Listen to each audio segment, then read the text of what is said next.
কাল ছিল সানডে, আর সানডে স্পেশালে বানিয়েছিলাম এই কিমা বিরিয়ানি। ভয়েস ওভার কী দেবো, দেখেই তো আমার লোভ লাগছে।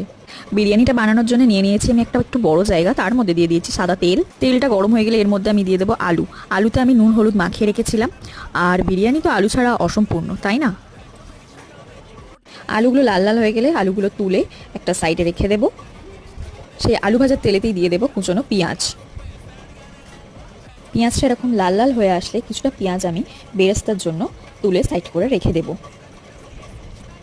এবারে দিয়ে দেবো মাটন কিমা। এখানে আমি ভালো করে ধুয়ে জল ঝরিয়ে নিয়েছি। এখানে 500 গ্রামের মতন কিমা আছে। কিমাটা ভালো করে নাড়াচাড়া করে নেব যতক্ষণ না এটার কালার চেঞ্জ হচ্ছে।